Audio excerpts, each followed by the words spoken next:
Você reconheceria Jesus fora da igreja? Hoje nós vamos falar do capítulo 24 de Lucas, a partir do versículo 13, onde vai mencionar a história de dois discípulos que estavam caminhando perto de Emaús. Nesse período, se você perceber no texto de Lucas capítulo 24, ele vai descrever sobre o período em que exatamente os discípulos estavam vivendo. Jesus acabava de ser crucificado e eles estavam profundamente entristecidos.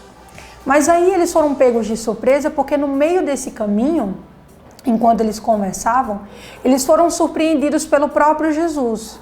Mas o texto de Lucas, ele deixa bem claro que em nenhum momento os discípulos reconheceram o próprio Jesus. Então, enquanto eles estavam conversando e Jesus se aproximou deles, a primeira pergunta que Jesus fez ao olhar para os discípulos era o que tinha acontecido e por que eles estavam tão entristecidos. Em primeiro momento, os discípulos ficaram um pouco surpresos, porque se você analisar a história de Jesus, ele foi uma pessoa relevante na sociedade naquela época. E a crucificação dele tinha sido um marco histórico, tinha sido algo muito relevante naqueles dias. E para quem acreditou em todas as suas palavras, aquilo seria uma das maiores tristezas que eles já pudessem ter vivido. Então, a primeira pergunta que os discípulos voltam para Jesus era se ele era algum turista, se ele era algum forasteiro, como o texto fala. Porque todas as pessoas sabiam dos últimos acontecimentos e só ele que não sabia. E então foi quando eles explicaram, que o autor da fé deles, o autor e consumador da fé deles havia sido crucificado. E Jesus começou a entender a tristeza em que eles se encontravam. Mas Jesus, ele é muito sábio, Jesus, ele foi muito inteligente, ele voltou outra pergunta para os discípulos. Será que não havia de padecer o Cristo para que ele cumprisse o seu propósito? Então os discípulos ficaram meio atônitos, mas continuaram a caminhada com Jesus e ainda sem reconhecê-lo. No momento em que Jesus estava prestes a se despedir deles, é o momento em que um dos discípulos olha para Jesus e fala assim: por que você não fica conosco? Já é tarde. E o dia já vai começar a se findar. Por que você não fica conosco? Jesus prontamente atendeu o convite e se juntou com eles. E a partir do versículo 30, vocês vão perceber que o próprio Jesus, ele se senta com esses discípulos na mesa, assim que parou a sua jornada.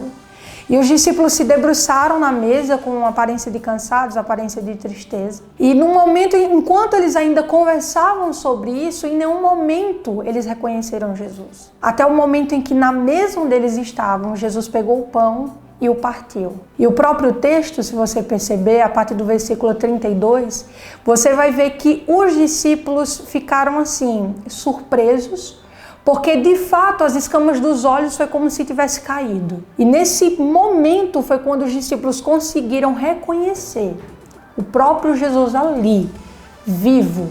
Em contrapartida, ao mesmo tempo que eles reconheceram, eles estavam tão estremecidos que eles achavam que Jesus era um espírito, que o que estava aparecendo ali não era o próprio Jesus. Mas aí então você vai ver que no final do texto eles de fato mantiveram esse reconhecimento e viram que era o próprio Jesus. E aí onde eu trago para aplicação pessoal na nossa vida. Do mesmo jeito dos discípulos, a gente também vive a nossa vida prática com Deus. Muitas vezes a gente está igual aos discípulos, a gente caminha com Jesus sem saber que está caminhando com Jesus. Às vezes a gente fala de Jesus, mas às vezes a gente não percebe as formas como ele se manifesta no dia a dia para nós. E se você perceber no texto, os discípulos continuavam entristecidos, eles sempre mencionavam no texto, mas já é o terceiro dia. Já é o terceiro dia. E olha como isso aconteceu, olha como Cristo que ia nos salvar, olha como foi o fim dele. E em todo o tempo eles mencionavam sobre esse terceiro dia, porque de fato era.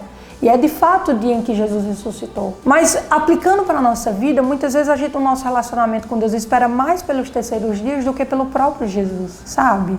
Às vezes a gente começa a criar determinadas expectativas na nossa vida que elas nem sempre condizem com a nossa vida com Deus. E isso eu falo nas nossas expectativas de coisas vãs, que às vezes a própria espiritualidade com Deus ela desenvolve como consequência. E não necessariamente precisava ser uma prioridade que a gente tem que buscar. As bênçãos, os bens materiais, os objetivos individuais, as metas que a gente precisa alcançar, muitas vezes essas são as coisas que caracterizam esse terceiro dia. mas já é o terceiro dia e nada dele.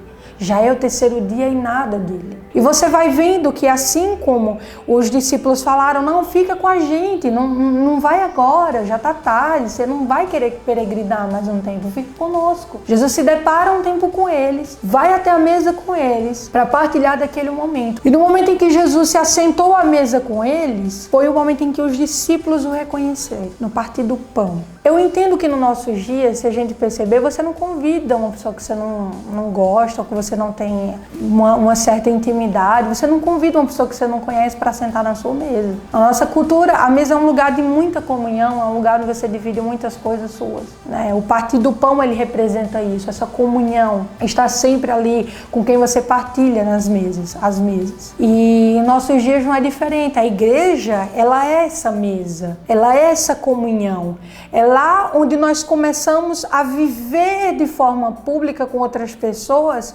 a fé em Jesus. Mas aí eu pergunto para vocês, do mesmo jeito que os discípulos só reconheceram Jesus, muitas vezes a gente só reconhece Jesus quando estamos na mesa. E essa mesa hoje significa igreja, o lugar da comunhão. Hoje, às vezes, a gente só percebe que Jesus está ali através das manifestações do Espírito dentro da igreja, que era o caso dos discípulos.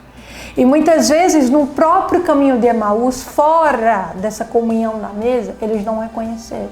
Para as nossas vidas é exatamente isso. Às vezes a gente tem a vida com Deus, a gente ora, a gente lê a palavra, a gente exerce a nossa espiritualidade com Deus, mas muitas vezes o Senhor, Ele fala conosco, o Senhor se manifesta no nosso dia a dia e nós não o reconhecemos. Nós queremos ser donos das nossas vidas, nós queremos ser donos das nossas escolhas, nós queremos simplesmente andar conforme o nosso prazer, conforme nos apraz. E a gente sabe que a nossa vida não é desse jeito.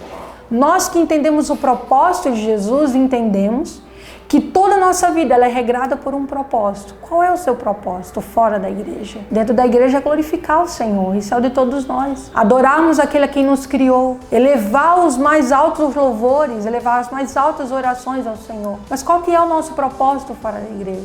Por isso que nós precisamos reconhecer Jesus o tempo inteiro na nossa vida. Assim como Romanos fala, nos oferecer como sacrifícios vivos, aquilo que respira 24 horas. Então, durante as 24 horas do nosso dia, nós precisamos viver essa vida com Deus, existir por Deus. E não só isso, mas assim como a própria palavra fala, entra no teu quarto, fecha a porta, que no secreto eu falarei com você, assim deve ser a nossa vida.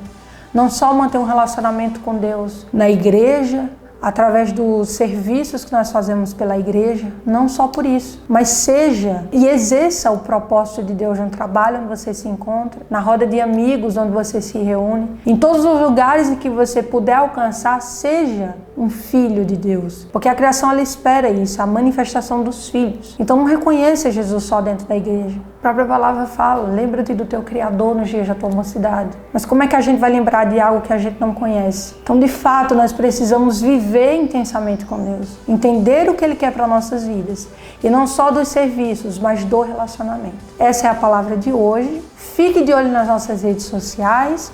Aqui embaixo vai ter uma playlist, um link da playlist das outras pregações que nós já postamos aqui. Siga o nosso Instagram, compartilha para os teus amigos, compartilha para aquela pessoa que você sabe que precisa ouvir essa palavra. E fica de olho que futuramente, nas próximas semanas, nós vamos postar ainda muito mais direcionamentos vindo de Deus para a sua vida. Até lá!